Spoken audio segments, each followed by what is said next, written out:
Welcome back to another episode of Cyrus's Podcast. I am so stoked to have you guys back, as always, of course.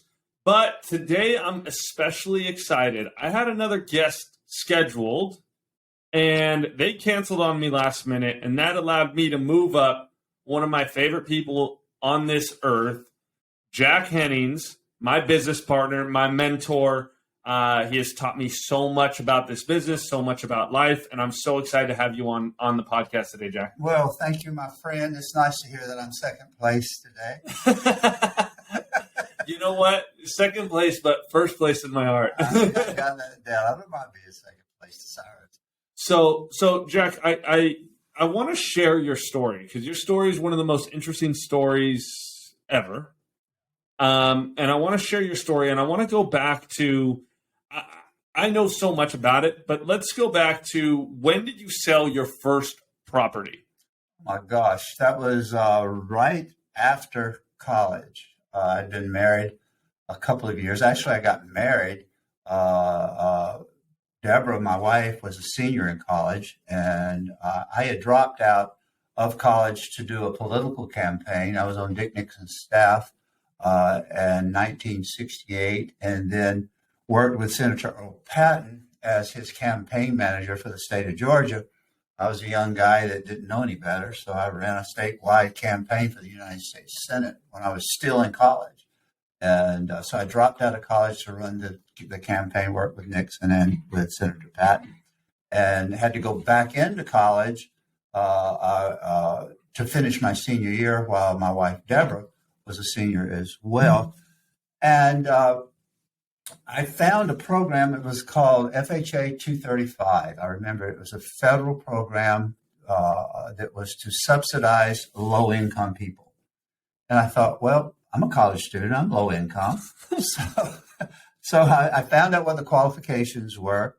And at that time, I was going to school and selling life insurance and just, making a little bit of income as a college student, and qualified for the FHA 235 house. The neighborhood that these properties, it was an urban renewal kind of thing, and they had certain lots that the house could be built on. But I was able to find a lot in a very nice neighborhood that qualified for FHA 235. So I bought this lot. I used my credit card as the down payment. How much was the house? The house total was $16,000. Oh my God! Yeah, that was one of the more expensive properties that I bought. So I used the $500 on my credit card as the down payment. I used a line of credit in one county for the lot and another line of credit in another county to purchase the house. Back then, we didn't have computers to tell us what was being borrowed where. All they had was the county records, and I used that to my advantage. Wow. So I bought the lot, I bought the house with my $500 credit card. And that was my first purchase. It beat paying rent and living, on campus. Yeah, exactly. So I was a college student buying properties my senior year of college. Okay, so I actually didn't know you were still in college, so that was interesting. Yeah. I also think that we skipped over some stuff over there that I'm going to go back to because this is very interesting. So you mentioned you were on Mr. Nixon's President Nixon's campaign. Yes. And how old were you? 21. Wow. Yeah.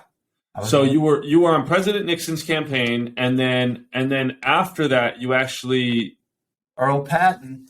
I was working with Nixon, and Earl Patton was a part of that campaign, coordinating. I lived in Georgia at that time, coordinating the campaign efforts in Georgia.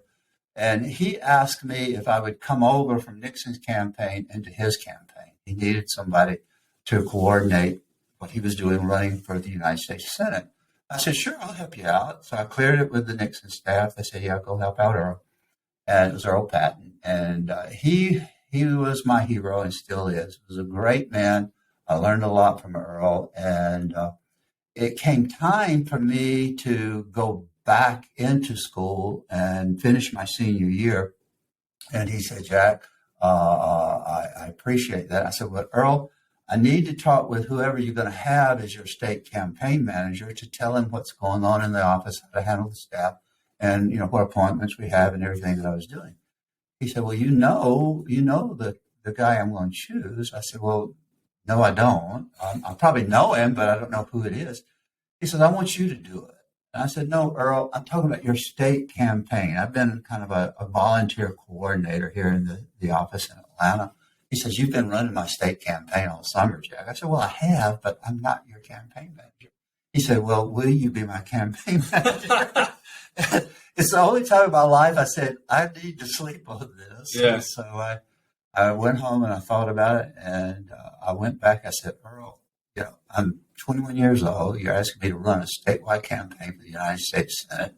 I've worked with the Nixon campaign, but I've never done anything of this magnitude. He said, Jack, you've been doing it all summer.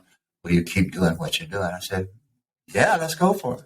So I have I'm curious when he asked you this, and I might be having you dig back, to memories or whatnot, but when he asked you this, was there why did you think about it? Was it because you had self-doubt? Was it because you didn't think you could do it? No, it was the magnitude of the request. I knew I could do it.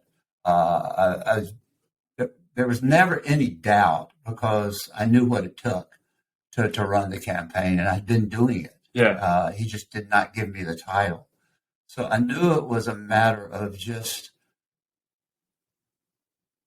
accepting the responsibility. That was a big responsibility. We're talking about a United States senatorial campaign. Yeah. So it was more of the magnitude of the responsibility than the ability to do the job. So you felt that you could do the job, but you also knew that as soon as you accepted that you were going to be responsible to do the job. I was the man. I remember going into a smaller community in southern Georgia, and I was there to do the preliminary work before the candidate came into town. And the local campaign committee was there, and I introduced myself as Jack Hennings with the Patton campaign. They said, "Oh, are you with the youth committee?" Because I was 21 years old, yeah, and a little blonde-headed kid. I said, "No, I'm not with the youth committee." He says, "Well, what job are you here for?" I said, "I'm the campaign manager." He says, "I don't understand. You're in charge of the youth?" I said, "No, sir. I am Senator Patton's campaign manager." So it was that kind of thing. Yeah. So I had my whole, from age 19 to 30, I had to explain continually that I was not too young to do what I was doing. I want to dive into that. I think that in the real estate industry, in business, and I dealt with it, and you helped me through it. Right. And I want to dive into when you show up somewhere and you are very successful in your craft, very successful where you're at, but people see it as you're too young to be there. Right. Like, how do you deal with that? Tremendous self-confidence, and to be able to show right away that the job is being done 110%. So those that are in any industry, especially in their 20s, have to prove themselves quickly. And then it takes a pretty tough skin after that, because some people get intimidated because they say to themselves or out to other people, "Well, I didn't do that when I was 21." Yeah. So I have to be able to understand that that's where they're coming from, and that I am doing the job. I can do it better than most. And the work is getting done. It's getting done very efficiently. Plus, you have to dress a little older. Yeah, someone told me, and that someone was you, was when you're on the top of the hill, you're an easier target. There's only one person up there, right? So my point being is when I was going through it, we had to talk about, hey, like showing up dressing XYZ way, like showing like. There's no room for error, right? Because people already expect you to fail. Easy target, and they want to prove that they're right. Their perception is what is correct. Yeah. So you felt that being in that campaign. Oh, not only in the campaign, but afterwards. After the campaign, I was appointed to a federal job as a state director. So I was the youngest federal state director in the United States at age 27. I was responsible for the Department of Agriculture for the whole state. And wow. So you were the state director of agriculture right. for Georgia. Right. And that was at age 27. So, even at that point, there were people that would come to me and say, you're younger than my son. How in the hell are you doing this? Yeah. I said, well, your son is probably a very qualified person too. So, I had to have my answer. Yeah. But, I did that at age 27. So you're in politics. You've bought and sold multiple properties during this time. Yeah. During the campaign, they don't last forever. Yeah. And I flipped my first property in 1973. At that point, they did not call it flipping at that point. I was just the guy in the community that would buy up the old houses in nice neighborhoods and sell them. So it was a very easy do for me. Yeah. My wife is an interior designer, and she would do the interior. I had a contractor that worked for me. I did not use mortgages. I had a line of credit with several banks, and I would use that line of credit because they loved me. Yeah. At that point, I had a $60,000 line of credit. Well, the average salary was very good salary was $12,000 a year. Yeah. So that'd give you an idea. In today's market, that'd be over $1 million line of credit. So I had that line of credit. I would go buy these houses. Some of them wouldn't even have windows in. And what I would do is pick out properties that were in good neighborhoods, solid neighborhoods. And the neighbors they'd love me. I was the guy that would fix up their neighborhood. So they would call me and say, Jack, this house is coming on the market. Will you take care of it? I said, sure. So I would buy the houses. I would fix them up, always have a new bathroom, a new kitchen, and a nice dining room chandelier. That was my brand. And then Deborah would pick unique colors for the exterior of the house too. So make it pop. Make it pop. The curb appeal was a big thing. And I would sell those houses pretty quickly. So you're doing state senator campaigns, you're state director of agriculture, you're flipping properties, and then you start, you're selling properties, you're flipping them. Well, now you get into, I want to, what next, right? Actually, I had to take a stand for who I was, and I had to realize who I was as a future. Because I understood, and I really believe that we live into our future. Most people think that the future just happens, but I don't believe that. I believe that if we take a stand, if we create a possibility of who we are in the future, then we can live into it. And it's got to be more than I'm going to be rich in the future. Yeah. What I took a stand for was the development of the community. I was disillusioned in politics throughout all the Watergate scandal and all the stuff that was going on. Yeah. And I was there, and I participated and saw what was going on inside the political arena. And I was very disillusioned. It was upsetting to me, but I knew that I wanted to make a difference. I knew I wanted to develop the community and be a part of that, but I didn't want to do it in politics. So I realized that what was calling me was a spiritual calling. So I went to seminary. I got 2 master's degrees, and one in psychology, one in theology, and became an entrepreneurial priest. Yeah.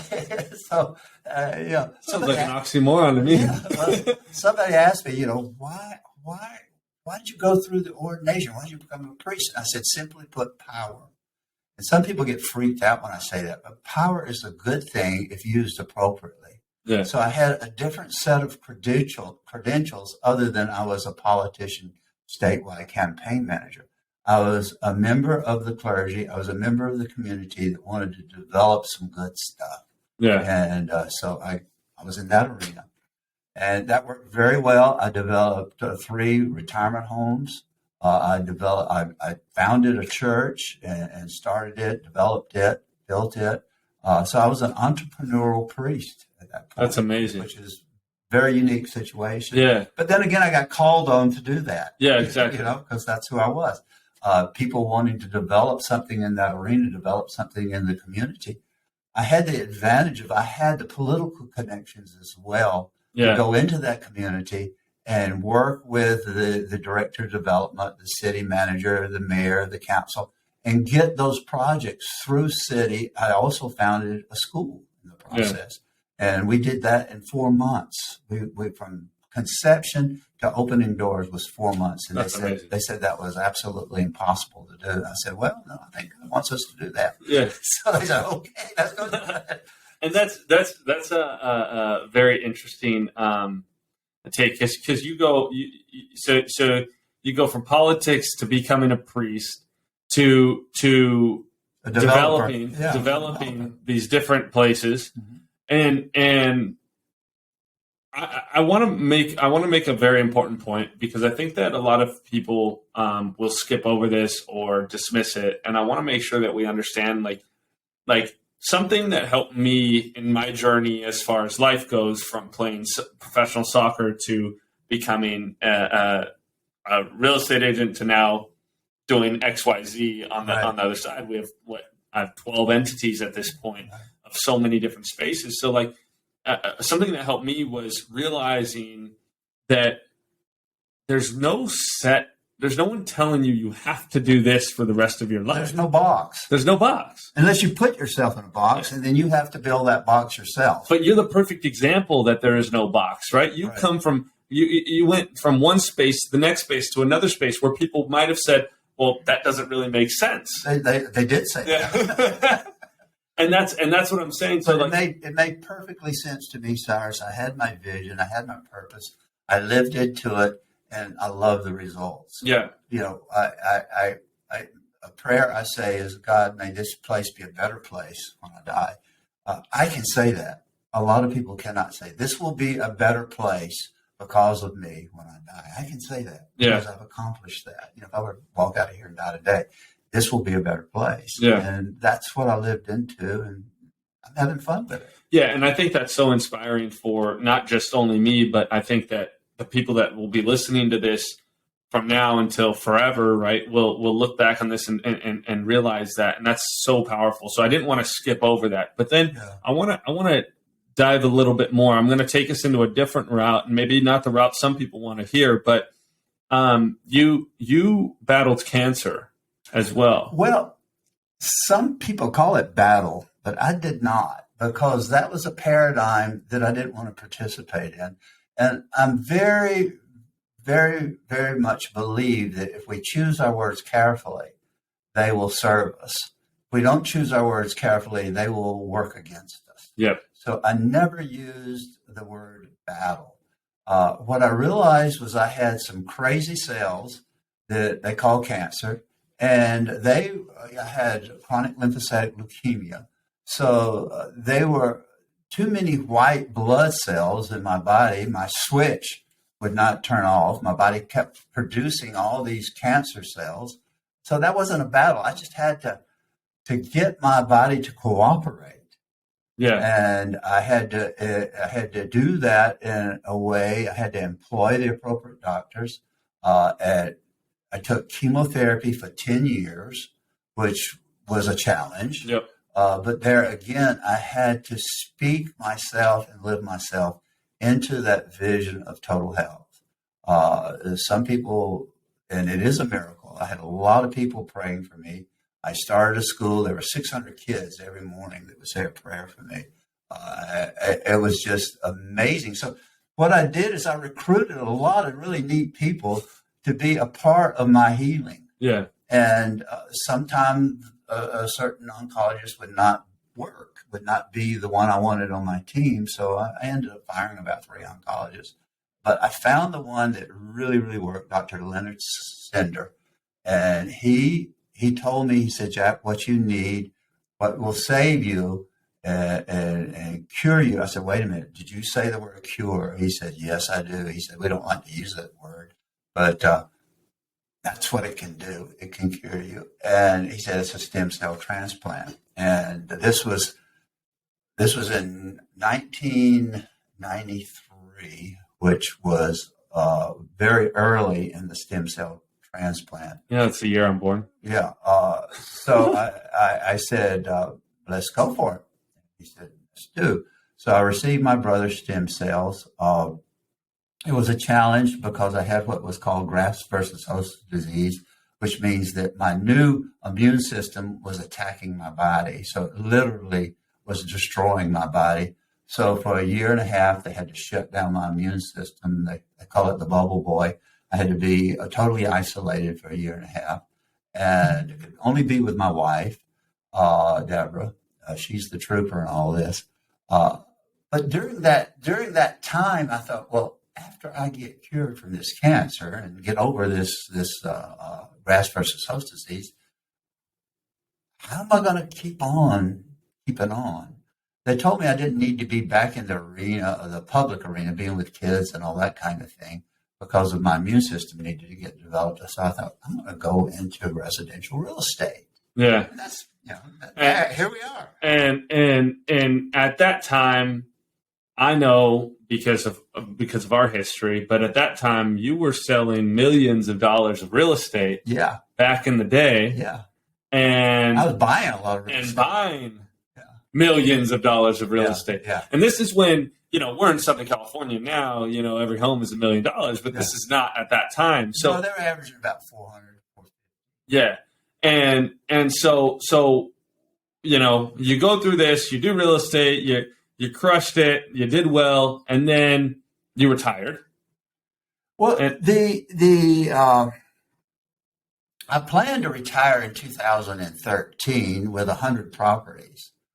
But then at that point, I thought California's economy is immune to anything that can happen. Well, that's where I was wrong. A lot of people were wrong about that. Yeah, I thought that the Pacific Rim, the Asian market, with all the people that wanted to buy in California, that there was no way that it would tank. Yeah. But then came 2008, 2007, 8, and 9, and it did tank. I watched it. I knew when it was going to happen. Actually, at that time, my mortgage broker worked for me and one other person. So we were his client base. Yeah. Because I was doing that much business with him. And it crashed, I think it was April of that year. And he called me in February. He said, "No more loans, Jack." And I said, "You mean for my clients?" He said, "No, for you." I said, "What the hell?" Are you saying I cannot? Because what I was doing is leveraging properties, like everybody else was doing. I would get home equity lines and then go out and buy some more properties. Yeah. He said, "No more loans." And he said, "Sell." I said, "I've never heard that word before in my life. Yeah. I'm not going to sell in 2008. I'm going to sell in 2013 and then buy my home in the Caribbean, have a yacht in the Caribbean, one here." Yeah. He said, "Nope, sell." So we sold everything at that point. And it, as history will tell you, it tanked 2008, 2009. I was going to get back in the business after that. And then I put out the shingle and realized I was working for the mortgage company. I wasn't working for the client because they over regulated out of fear after the recession. And it was awful the way that the loans were being processed. And I would bring properties up to the day of escrow, and then the loan officer would call and say, "Nope, we're not going to do it." Yeah. For just little stuff. I mean, just stuff that would tear your heart out. Yeah. And then you retired. I retired. So I'm going to catch everybody. Yeah, I did all right when I sold those properties. Yeah. And I went and bought a nice yacht. Yeah, exactly. I said, "Deborah, we're just going to sit on the yacht from now on." And I was having a lot of fun. Yeah. And this guy, Cyrus Podcast, comes and sits with me. And so at the time you and I met, and I tell everybody the story and everybody trips out because they're like, "How did you meet Jack? You guys are totally different ages, different backgrounds, yada, yada, yada." And I say, "Well, the same fun." Exactly. And it was my ex dragged me to a Christmas party. Yeah. And Deborah took you to a Christmas party that I did not want to go to. Exactly. And we were the only two guys there. Well, they were playing this. Well, the ladies didn't think it was silly. This little swap game where the white elephant. Yeah. Where you swap all these ridiculous presents, and I end up with a box of cupcake recipes, and you got the butterfly brooch, and so we named me Cupcake and you Butterfly. Best of friends ever. Exactly. That's how Buttercake Properties got exactly. started. And I was still playing soccer at the time, and we like the coolest thing is that before we even became business partners, you were a mentor of mine just in life in general, and I talk about this all the time as well. But you and we met, we had a good time. I think I left to Costa Rica or the Philippines or somewhere. Costa Rica, I remember. I said, well, when you get back to California? He said, Jack, I'm going to be playing in Costa Rica. I said, no, you're coming back to California, Cyrus, and we're going to get together. Yeah, and we were... I spoke that into Yeah, you did. It was I think the next day or 2 days after I left. Then I came back and I called and we went on you had what, the sailboat? Yeah. And we went on the sailboat at that time, and then we just hung out, every other day at that point. Yeah, it was really fun. And then I got my car. I was retired. Yeah, exactly. And I was an athlete, so I'd train in the mornings and then I was done. Well, you were a good crew. Yeah, and so we would hang out all the time, and then I got my car accident, and then we sat on the back of the boat, back of the yacht, sorry. Yeah. And when I looked at you and I said, hey, I think I'm going to get into real estate, you said, well, how do you think I paid for all this? And I looked at you like, what the heck? And because up until then, we really just were hanging out, talking, doing whatever. And then I was like, wait a second. And I said, well, I'm going to get into real estate on one condition. If you do it with me. Yeah. And you said no. Well, you said no. I was having fun. And then I think what struck you was you wanted a bigger yacht. Well, I had a conversation with Deborah. It was actually a week before. And I said, Deborah, I want a bigger yacht. She said, you do not need a bigger yacht. I said, well, I want one with they call it the galley. I want one with a full galley and a dining area and a really bar in the main salon. The bar, rough life. Well, and you wanted the grand piano on it. Well, Deborah said she would live on it if I had a grand piano. Yeah. So, I'm throwing this at her. She said, you're not going to spend our residual income, our retirement income on a bigger yacht. I said, well, I'll just go make more money. She said, get busy. So that was in the back of my head when you said this, because it was a week old. And I thought, wait a minute, I can get a bigger yacht. Yeah. And so I said, yeah, let's go into business. And then the rest is history. And now we're here. Here we are. Now, it's not just history, Cyrus. You grew the company, man. Thank you. I provided the soil and you grew the tree. Thank you. I truly believe. I truly believe that. My mom always says. Everybody always is like, "Oh, you raised your boys so well, or your kids so well, or whatever." And my mom always says, "Look, like their dad planted the tree. Right. I just watered it." Yeah. And I truly think that without the foundation that we built together, we wouldn't be able to grow. We did it. We had a vision. I remember the day we sat down and wrote lids on the board. Yep. Whiteboard. LIDS, loyalty, integrity, drive, and service. And that was like a prayer exercise. Yep. I mean, we were in the spirit of generosity when we did that. And that's why we put service at the end.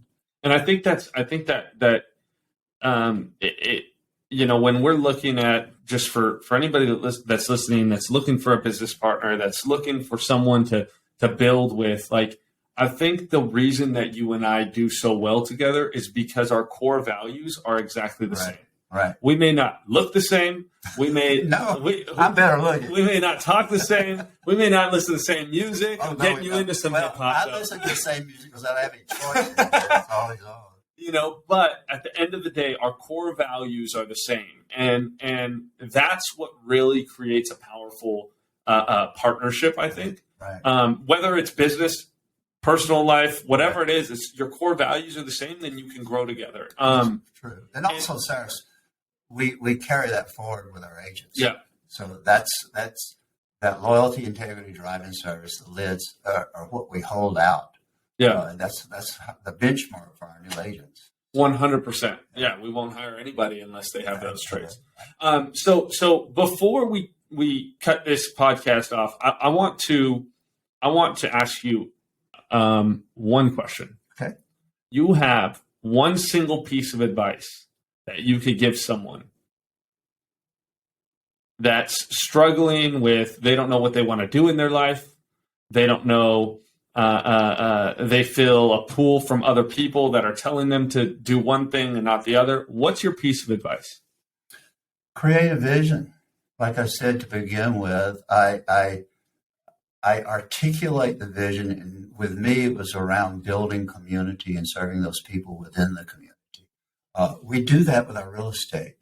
It doesn't have to be real estate. It doesn't have to be that your vision is creating community and helping those in the community, but have a vision, have a statement that is your vision statement that you can live into. And that has to be something that excites you. When you wake up in the morning, you put your feet on the ground, and it has to drive you to appreciate that new day. So create that vision, be able to articulate it very clearly, and in that vision, include generosity. You have to have that as an element. Whatever your vision is, you got to come from generosity. So that's the service part of our lives. We got to give back to this world, and again, it's leave the world a better place. That would be my sentence would be leave the world a better place. That's amazing, Jack. I appreciate you. Thank you so much for coming on. And I'm excited to continue growth with you. And I'm excited to push this out because I think this is going to be a lot of value for people that are going to be listening to.